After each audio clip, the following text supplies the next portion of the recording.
doing got a lid chair, hanging out, just doing haircuts. Mid haircut podcast, I guess. Boom. Nice and easy. Just a bit of quick fire questions and then just some other random ones. But some of the questions I've got for you today is, well, one, what do you do? Who are you? Well, James Simcock. I'm a physiotherapist and director at Fixed Physio. So I guess that's what I do. At that and father of twins. So yeah, work is in everything. Yeah. So one of my questions for you straight off the bat is, what do you do to switch off? What do I do to switch off? I guess I've never really struggled to switch off for 90% of my life. And so I guess probably a multitude of things. It varies depending on the situation. You know, sometimes if I've had a hectic day at work, like yourself, where you're just yarning to people all day. Yeah. Sometimes you just want to get home and not say a thing. Fortunately, my wife is a medical professional, so she's sometimes in the same boat. So it's just like get home, both just chill out, watch something on Netflix once we've got the kids down, and just like that's actually a really blissful way to spend a night. How old are the kids now? They've just gone two. Yeah, so a boy and a girl. So yeah, that keeps me pretty busy.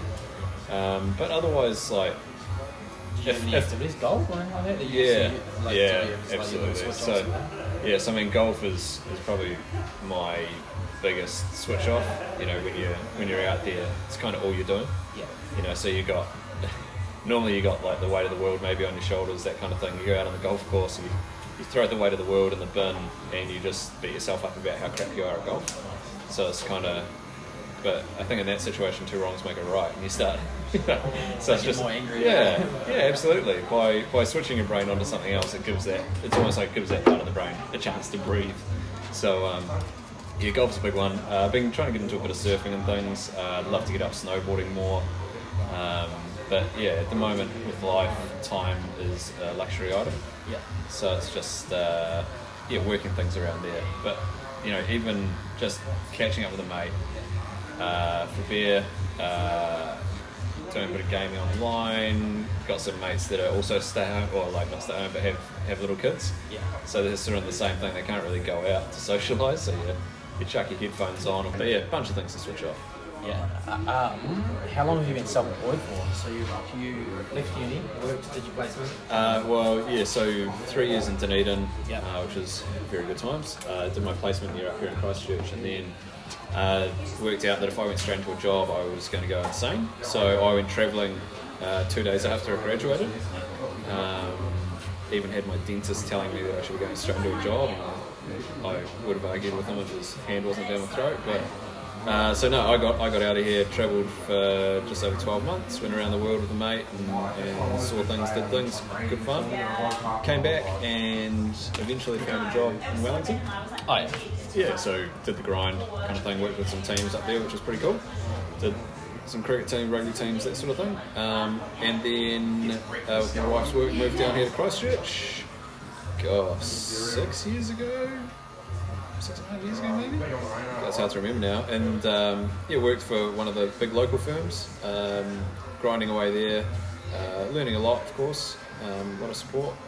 And then thought, okay, time for a change. I'm going to go out on my own, or I'm going to leave the profession, and decided to go out on my own. What pushed you to go out on your own? I think it was like a lot of people, the working for someone else who maybe has a bit of a shelf life, and just the way that business operated didn't sit that well with me, and that's nothing against the business, that's just it didn't quite gel for me, and I thought, hey, time for a change, pull the trigger, go for it. Sat down with an accountant, crunched some numbers, and went, okay, time to do it. So that was, I think, 4 years ago. God, my memory's not great on the timings, but yeah, it must be about 4 years ago. That, eh? It was in touch to you there, right? That's it. So, when I was first seeing you in the old caravan, the OG. Did that, and had my first employee or contractor come on board after about a year, and then he bought in a year later, which was quite cool. and now we've got another employee, Jen, who's going really good and working in 2 different spots, and it's all ticking along nicely. It's cool. So I mean, it was a bit of a, I guess for anybody, it's a case of getting the stomach to go and do it. Yeah. But it's paid off. It's just work-life balance has never been better. It's a world sitting up, Yeah. You realise how many hours what you do as well, to money on. Yeah, and I think, like as I've said to you before, like my grind was, the hard yards was when I was an employee for someone else, and that sort of, that's what you know, a good chunk of your clients, I guess.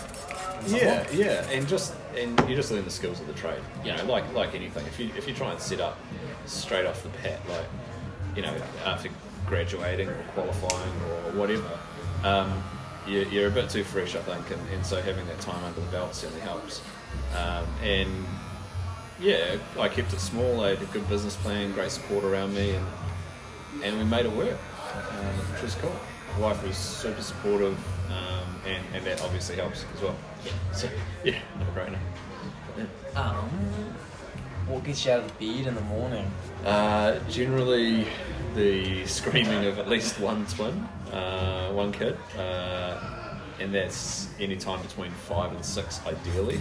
Ideally, there's the difference between 5:55 and 6:01 is it's exponential. It's massive. It's much more than the 6 minutes.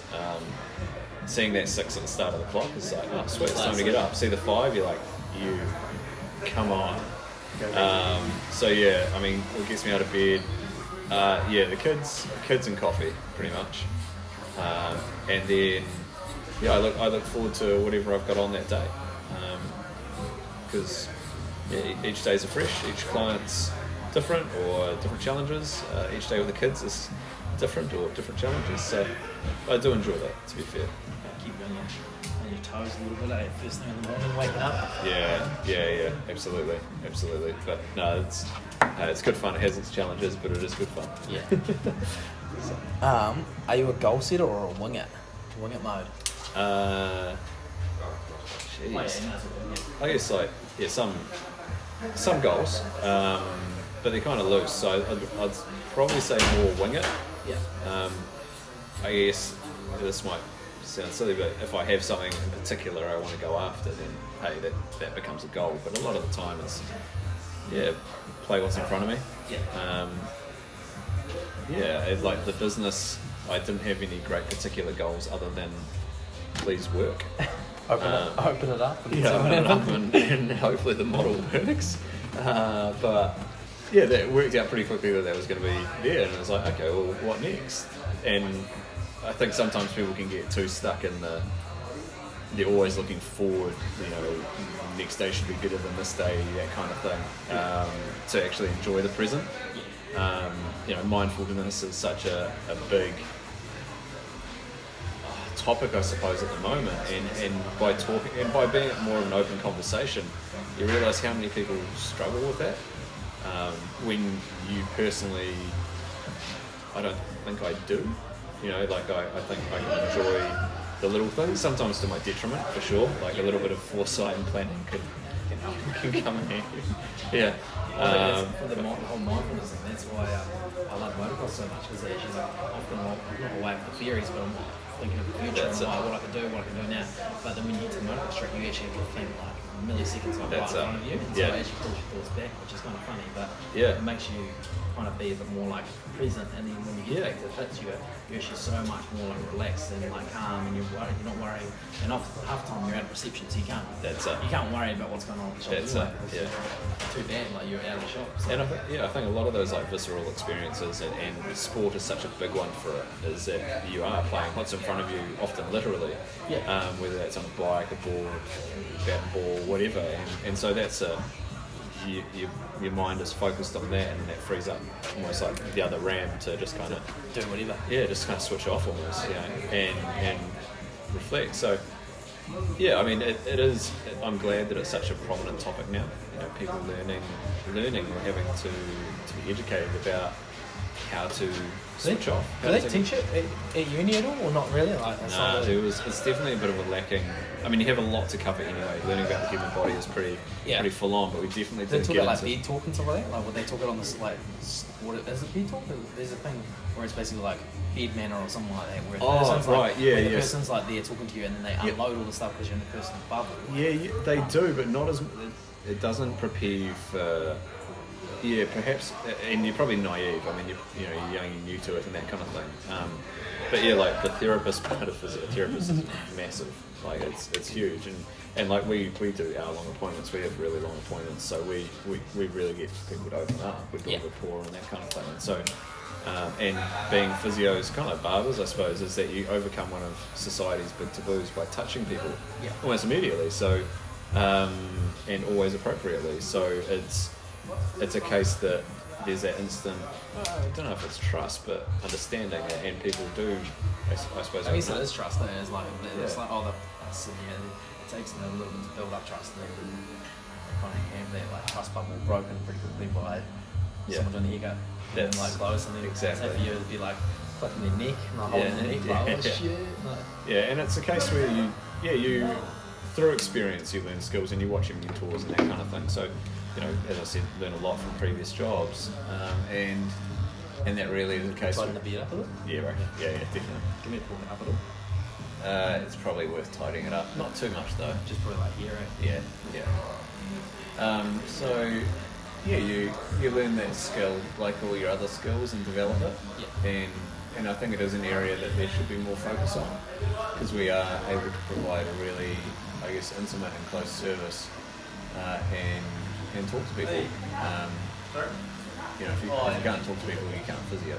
So, it's definitely an area for growth. But, yeah. So one of my last questions, before I do a couple quick fire ones, is growing up, what did you want to be when you were growing up? Did you want to be an All Black, or did you want to be a motocross dude, or? Well, the cliche is true. Like, I wanted to be an All Black. Yeah. I guess my foresight and lack of planning and commitment to a goal probably got in the way of that. But I used to dream of things like being I can't believe I'm saying this, like an Apache helicopter pilot, like doing that sort of thing, like Fly out. yeah, like I rode a bit of like junior flat track motocross and that kind of thing. But I worked out that I love the human body. I'm fascinated by it, and helping people. So physio kind of went pretty well there, and also sport. So that really ticked the boxes. And I think what I've learned is that it's the helping people, like it's the personal interaction and being able to help people achieve their goals or get through something is probably what drives me now. Yeah. Yeah. But yeah. So the quick fire. Favorite coffee shop in town or in Christchurch? Like you go to one. Pretty hard to go past Hello Sunday. Hello Sunday, yeah. Yeah. Sipping shop. Yeah. They go pretty good. They go pretty good. Favorite dinner spot. Ooh. With my wife, Nati, with the boys, it would probably be Smoked Teas. Yep. It's come up today as well. Yeah. Can't beat it, man. It's unreal. But man, I'll eat anything. Yeah. And actually, Miro. I've got to mention brunch. I was gonna say brunch spot next. Yeah, you got to go to Miro for brunch, man. Yeah. And then what about retail shop? Do you have a spot that you kind of just like for a bit of retail therapy every now and again? Yeah. I'm a pretty efficient shopper, to be fair. Like I need something, I go there, I get it. So a bit of Bunnings sort of man. Wow. You haven't seen me with a hammer in my hand. It's not good. It's not great. Retail.